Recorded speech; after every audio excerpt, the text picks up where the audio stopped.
recording. Can you guys hear me? Yeah, my mic's on. My video's on. Yesterday it was supposedly the Lionsgate portal. 8/8/25. I guess I remember.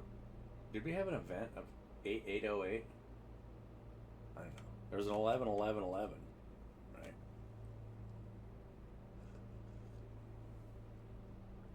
My grandpa died on 1/11/11, January 11th, 2011.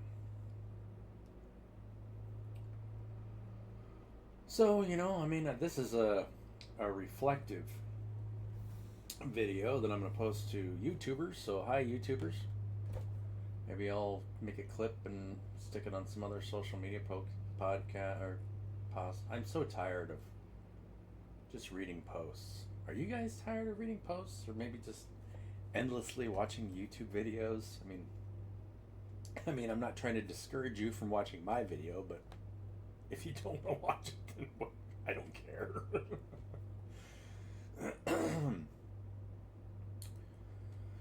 Made a tropical smoothie this morning.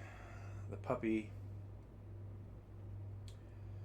is always interested in what I'm doing in the kitchen, but she doesn't like smoothies.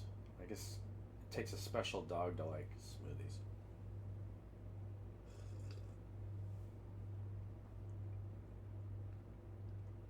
So if you see me looking over, I'm testing my OBS here. I'm recording in 4K, so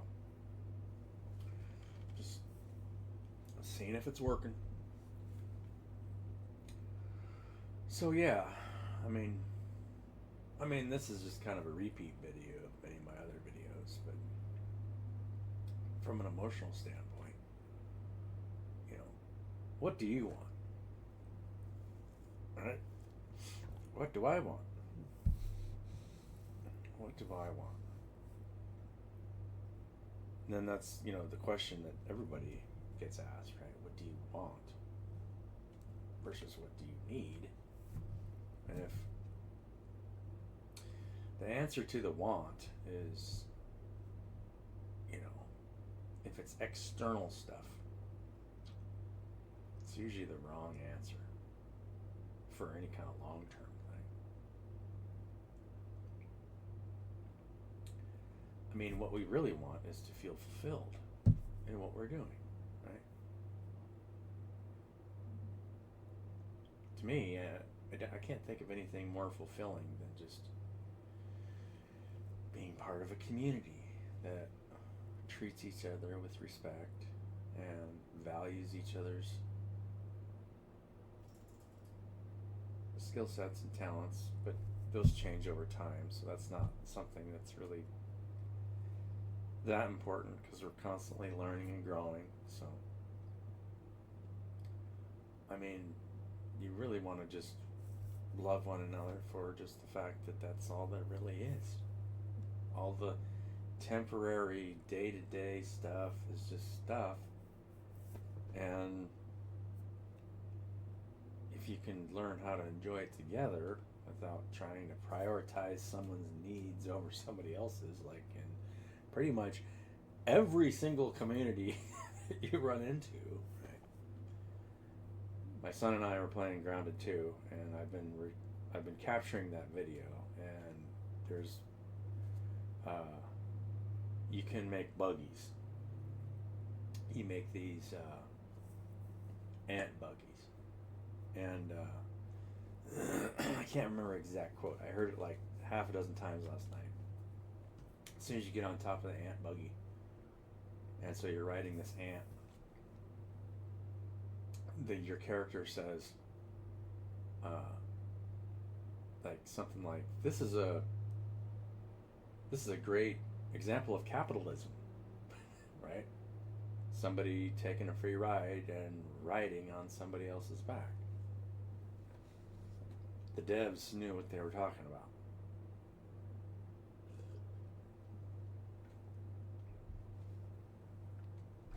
Yeah. So maybe it's more and more people will understand, right? I mean, the only way that you can get ahead is to step on somebody else's back.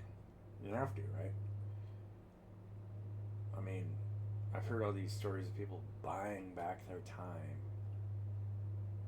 In other words, you're paying somebody else to do something that, I mean, obviously there's a lot of things that need to be done in a big business. But when you're taking more than the people that you're paying just so that you can enrich yourself, that's capitalism. They call it capitalism, but it's slavery. It's just it's just another form of slavery.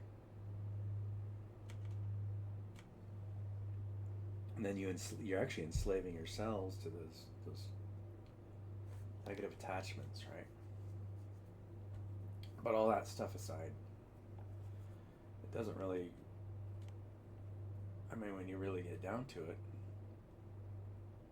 there's nothing that I would want more than to wake up in the morning and just on a cot, out under a tree.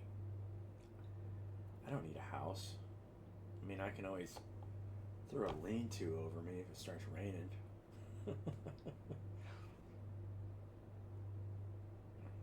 Feels like, build too many things, they start to own you. And then just do what you're asked. Like, hey, Brian, I need somebody to crawl underneath the house and run a circuit. Great. You gonna make me lunch? That's all I ask. Just make me something to eat. I don't know about you guys, but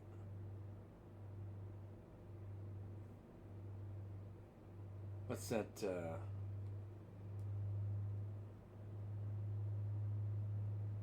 Oh, it's in Quigley Down Under, where Alan Rickman is at the end, and he says to Quigley, right before he's getting ready to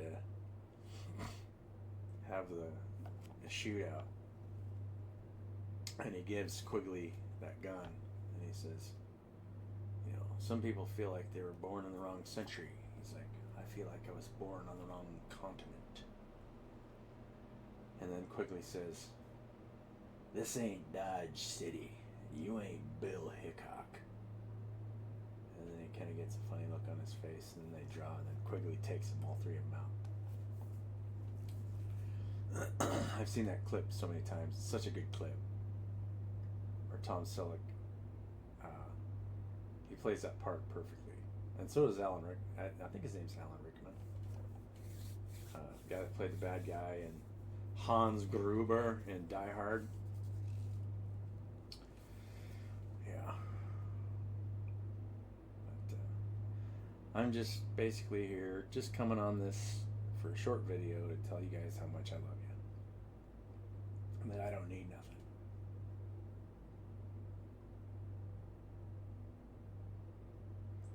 I'm continuing to write about it. But that's about it, I think. Because you can't try to control somebody. I mean, why would you try and start a business, and then if you're paying them to do what you want to do, then they have to want to do it, right? People have to want to do that. So, farewell for now. Love you guys.